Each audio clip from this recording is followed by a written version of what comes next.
Hi guys, this is my recap and reaction to Sister Wives Season 19 Episode 18. The episode is called Money is the Root of All Evil. In this episode, it's all about Coyote Pass and the lack of communication or management there. Christine's Robyn Kody throws super shade Jen Mary's BFF, which is super annoying to me honestly, so let's get into it. So the first scene is Mary and Jen, they're on the porch, doing best friend chit-chat about a variety of topics this whole episode, and it keeps cutting to them. And we meet Sona, Mary's new dog. She makes her first appearance on the show. And we learn that she is a shelter dog. Mary says I needed her, and she needed me, so Mary says she's just super upset about how Coyote Pass is going down. She feels frustrated that it's taking so long for things to get worked out and everything to get sold. And how Kody Kody is being talked about, so she apparently had sent an email to the group saying like, hey, let's start to talk about what's going on with Coyote Pass in the next week and a half, and we learned that Kody said something like, I'm talking to the right people, like, don't worry, and Mary's like, I'm the right person, like, why aren't you talking to me? So we learned that Jen sent Mary like some attorney contact information, and that Mary is ready to pull the trigger. Mary has finally reached that point where she just does not want to be messed with and just wants her money, which I totally understand. Mary says that when she talked to Janelle initially, remember that conversation where Janelle said, Mary, make sure you're protecting your well. Mary says she probably was not happy with her reaction, but now she's had a change of heart and Jen is giving her literally exactly the same advice Janelle gave her, but this time she's on board. So yeah, kind of irritating, but I'm glad that Jen is making Mary see that Janelle is actually coming to her in good faith, just did not want to ruffle feathers. But Jen insists that she should be less gentle and more like a cactus. More pokey, more getting what you want vibe. Meanwhile, Kody is bringing a whole real estate agent to Coyote Pass.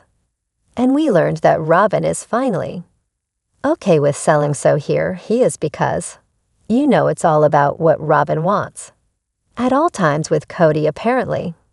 So the real estate agent has this huge truck, and Cody's like, check out my view. He's all about the view there, and so Kody is brewing out with this real estate guy and is oversharing to the max.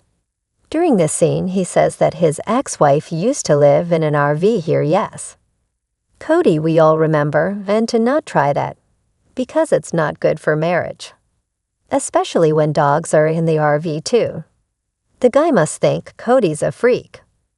Honestly, he tells this guy that when he gets an offer, he'll email his exes and ask permission or something like that. No idea if he's even spoken to Mary and Janelle about getting a real estate agent. Pretty sure Janelle and Mary do not know about this guy at all. He says that it's just so great that his ex-wives are still nagging him about Coyote Pass. Kody starts talking about how this place was a dream and that the dream died, and the real estate agent is just looking at him like, let's just get to business. No empathy or any reaction on his face, but we all know what he's thinking. Next scene, Janelle is really excited about something, and she's been planning this for a long time. Matt and Janelle announced to Christine on Zoom that their offer on property in North Carolina was accepted, and Janelle just can't wait to be a flower farmer. That's her dream. She was in bed one night and decided what a great idea. It doesn't sound completely hired out, and as we know, they've hit roadblocks.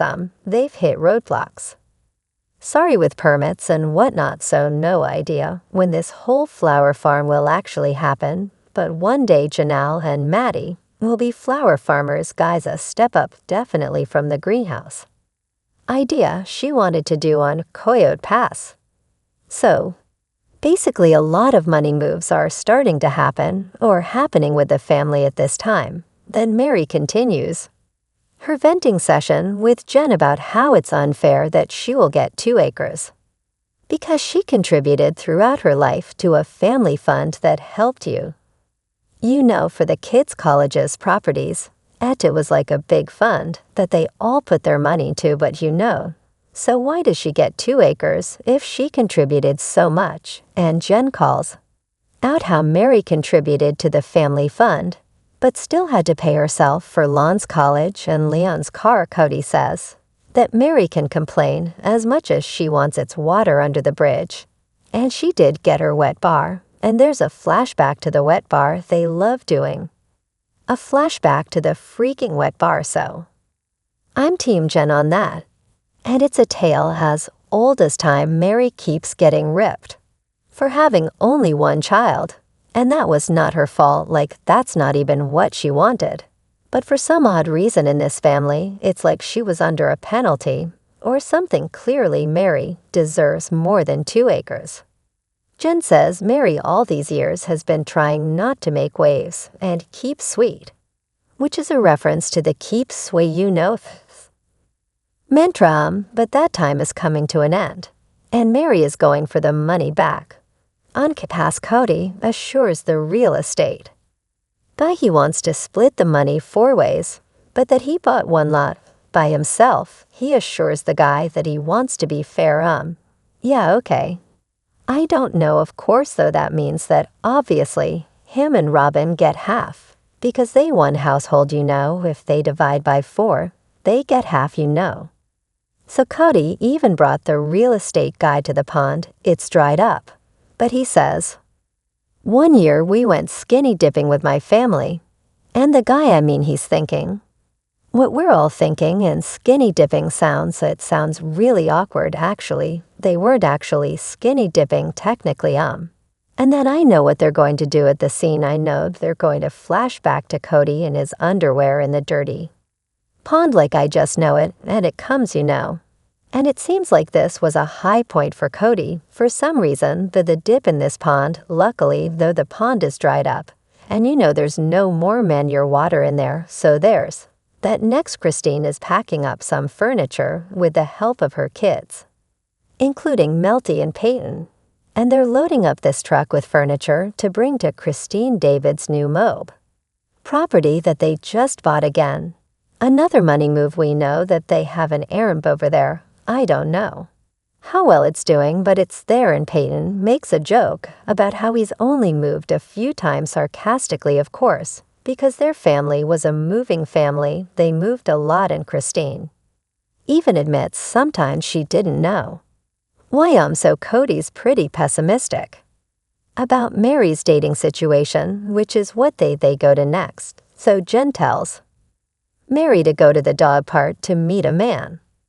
And the conversation just turns into what Mary wants in a guy, because Mary is very enthusiastic about dating. She wants to date. Dating is hard. It's like interviewing people for a job or something. But she's decided that she wants an older man, someone that's taller than her and older than her. Kody's pretty. This scene, he could have been a lot nicer, but he says that Mary wants an alpha male, but wants to be in charge, and he's not sure how this is going to go. Kody says that she needs to ditch all the mean girlfriends and find a guy. Okay, so that is shade to Jen. I'm interpreting that as shade to Jen. He says if she wants a man, she has to ditch those. Ouch. What? Okay, so I was not aware that Kody hates Mary's friends like for what they'd been there for Mary. Unlike him, I think he hates them because they tell her to get tough and get a lawyer and stuff like that.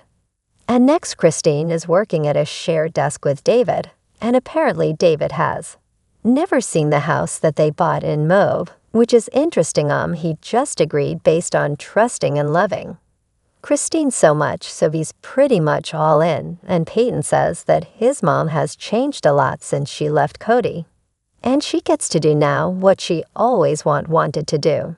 And that David is a very good supportive partner.